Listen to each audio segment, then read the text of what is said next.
Please stand for the gospel. The Holy Gospel of our Lord Jesus Christ according to Luke. Glory to you, Lord Christ. Now on the same day, 2 of the disciples were going to a village called Emmaus, about 7 miles from Jerusalem, and talking with each other about these things that had happened. While they were talking and discussing, Jesus himself came near and went with them, but their eyes were kept from recognizing him. And he said to them, "What are you discussing with each other and while you were walking along?" They stood still and looking sad. One of them said, whose name was Clopas, answered him, "Are you the only stranger in Jerusalem that does not know the things that have taken place in these last days?" They asked him, he asked them, "What things?" They replied, "The things that Jesus of Nazareth, who was the prophet, mighty in deed and word before God and all the people, and how the chief priests and the leaders handed him over to be condemned to death and crucified him. But we had hoped that he would redeem Israel. Yes, besides all this, it is now on the 3rd day since these things took place. Moreover, some women of our group astounded us.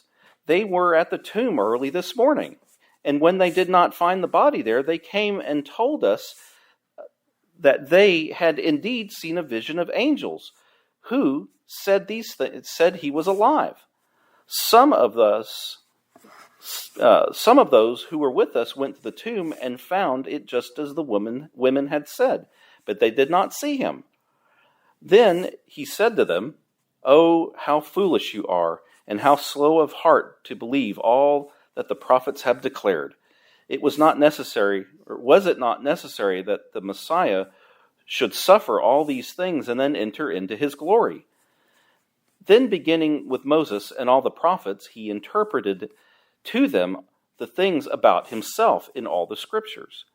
As they came near the village, which is where they were going, he walked ahead as if he was going on. But he urged them strongly, saying, "Stay with us, because it is almost evening, and the day is nearly over." So he went in to stay with them. When he was at the table with them, he took bread, blessed and broke it, and gave it to them. Then their eyes were open, and they recognized him, and he vanished from their sight.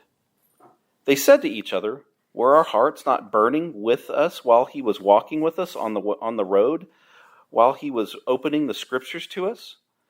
The same hour they got up and returned to Jerusalem, and they found the 11 and their companions gathered together.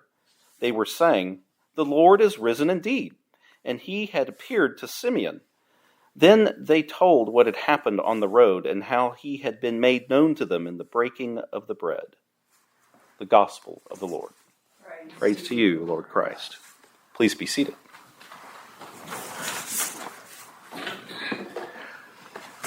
Well, I can't wait till we get through this season of Easter with all these really long readings. Well, it's good seeing everybody. I think we're probably experiencing maybe one of the last cool Sundays or cool weeks. I know it's going to start warming up as we get closer and closer to May. But I'm glad. I hope everybody got a little bit of rain. It looks like it kind of does with this area. It kind of builds up and it splits, and it goes north to I-20 and south to I-10, and it misses us. So maybe we'll get lucky. Well, we have this reading. It's the same reading that occurs the several Sundays after Easter. We have a similar chain. Year A, B, and C, they're always going to kind of have this series in them. And it's that classic story about the walk to Emmaus, which I think most of us know pretty well, about the disciples and the followers of Jesus are trooping down this road, and he shows up and they didn't recognize him. Well, it's interesting how that happens in life. I remember when I was a kid, probably about 1973 or 74, we bought a new house. Well, it wasn't new, but it was new to us. And we moved into this house, and it's funny how when you move into certain houses, you don't really, there's things that the real estate agent doesn't tell you or that just really isn't known. Ironically, the gentleman that sold us that house was my dad's friend of the family who passed away. Just attended his burial service this last Wednesday in New Braunfels. So we have a long history going very far back. But one of the neat things about this house, I still remember the address. It was 1011 Madeline Street. there was this tree stump, and it was cut at just the right level. Now, mind you, I'm 3 or 4 years old, so it was right about my height to where I could sit on it or stand on it. And if you looked at just the right angle, you could see the Missouri Pacific Railroad tracks. Now, the place that we had moved from was just slightly on the other side of town, and we lived right next to the Katy Railroad tracks. And I remember hearing the trains on the Missouri Pacific, which is where this was, and thinking, that's the faraway track. Well, now, guess what? I got to live next to the faraway track. So that was kind of a neat event. But this tree stump was just at the right height where I could climb up on top of it or sit at it and wait and listen for the trains. Now, as time would go by, you kind of get used to that. Years later, my parents moved across the street, built a new house, and we moved across the street. And then as an adult, I built a house right next to the 1011 Madeline Street house. So we lived in that neighborhood for a really long time. But having lived next to those railroad tracks for a really long time, I got used to it. They never even woke me up in the middle of the night. I mean, even when we were going through the process of getting my mother's house ready to sell after she passed away, Donna would hear them. She would, there goes another train. And I'd be, what? There was a train that went by? I just got used to not seeing and not hearing them. And you might think that's ironic. Like, here's this thousands and thousands of tons of freight, with 6 diesel locomotives generating probably like 50,000 horsepower. And I'd be like, the train went by? We just miss it. Totally miss it. Well, kind of brings to mind the walk to Emmaus. About how sometimes in life we can be so used to something, some power and majesty and loudness and boldness, and then get used to it and just not see it. And we see that in the disciples in this post-resurrection story, in this trip to Emmaus, how they spent day after day and week after week in Jesus' presence, seeing him heal and do these miracles and love and touch people. And after a while, they got used to hearing him and seeing him. They kind of just got used to him being in the certain places that they expected him to be in. And yet, us too, we've gotten used to Jesus being in those certain same old places that we're used to him being in. Whether it be, we're used to seeing Jesus at Christmas. We're used to seeing Jesus at Easter. We're used to seeing Jesus in church. We're used to being in touch with Jesus in Bible studies, or maybe in our evening or morning prayers in our houses as we wake up. But yet, we've kind of gotten away from Jesus showing up in those unexpected places. And to kind of help us, we have some assistance in the Book of Common Prayer. If you remember, at times we have our baptismal covenant that sometimes when the preacher can't figure out what to preach on, he says, let's look at our baptismal covenant, or we have a baptism. In our baptismal covenant, we are reminded and affirm several things, like parts of the Nicene Creed. We affirm that. But one of my favorite things in the baptismal covenant is when we say, will you seek and serve Christ in all persons, loving your neighbor as yourself? Well, that part is my favorite part. And I think that's the part that kind of helps us on our road to Emmaus in our daily lives.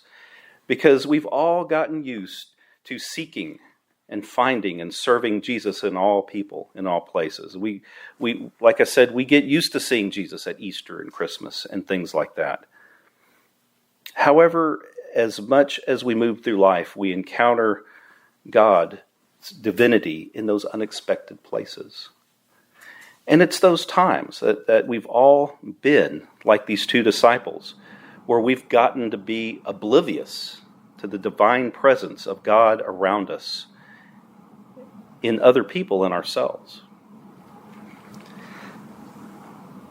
Going back to my own personal experience, I know that when I encounter folks in mental health, and myself and Donna too, it can be a challenge to remember that somebody that is going through schizophrenia or having a manic episode, or somebody that just might apparently be a nuisance to society, a homeless person on the side of the road, our baptismal covenant reminds us to seek and serve Christ in all people, loving our neighbor as ourself.